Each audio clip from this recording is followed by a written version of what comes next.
আসসালামু আলাইকুম রহমতুল্লাহি ওয়া বারাকাতুহু। হে মানুষ, তুমি খুবই তুচ্ছ।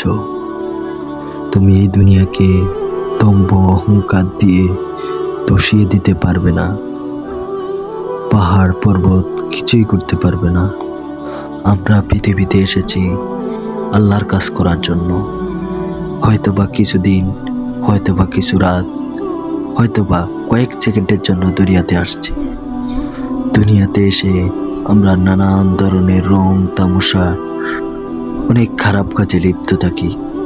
একবারও কি মনে পড়ে না আমাদেরকে ওই দুনিয়ায় গেলে জবাব দিতে হবে? আমাদের মা বাবা, আত্মীয় স্বজন কেউ আমাদেরকে চিনবে না, পাড়া প্রতিবেশী কেউ চিনবে না। মা ছেলেকে ভুলে যাবে, ছেলে মাকে ভুলে যাবে। এমনই হবে কিয়ামতের দিন।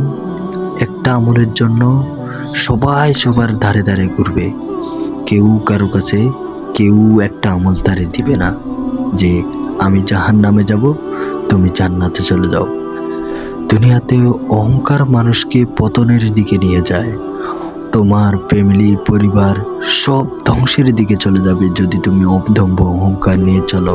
তবে হ্যাঁ, এটা সত্য যে মৃত্যুর আগে বলতে পারবে আস্তাগফিরুল্লাহ ওয়া আতুবু ইলাইক।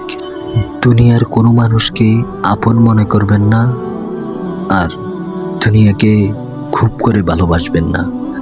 যদি আপনি মানুষকে ভালোবাসতে চান তাহলে মানুষ ধোঁকা দিবে, আপনাকে ফিরিয়ে দেবে, ধোঁকা দিবে, পদে পদে আপনাকে লাঞ্ছিত করবে, অপমান করবে। কিন্তু আল্লাহ তাআলার কাছে যদি আপনি আল্লাহ তাআলার কাছে বন্ধুত্ব করতে পারেন আল্লাহ তাআলার সাথে, তাহলে জীবন অনেক সুন্দর হয়ে যাবে। জীবনে প্রতিটা সময়, প্রতিটা মুহূর্তে আল্লাহ তাআলা আপনার পাশে থাকবে। আপনার বিপদ আপদ সব সময় আল্লাহ তাআলা আপনার পাশেই থাকবেন।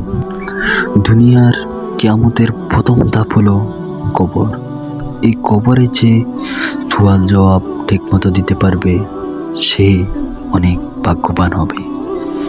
আমরা চিন্তা করলে দেখা যায় যে আমরা আজ কত নেশাগ্রস্ত, কত খারাপ কাজে লিপ্ত থাকি। একবারও কি মনে পড়ে না আমাদের ওই দুনিয়ায় আমাদেরকে সারা জীবন থাকতে হবে? ওই দুনিয়ার জন্য কি করছি? আমার বাবা মা, ফ্যামিলির জন্য আমরা সবাই সব কিছু করছি, কিন্তু নিজের জন্য কি করছি? নিজের জন্য কিছুই করি নাই। দুনিয়াতে যা রেখে যাব সেটাই থাকবে, সেটাই দুনিয়ার যা করবা দুনিয়ার সামান হিসাবে থাকবে।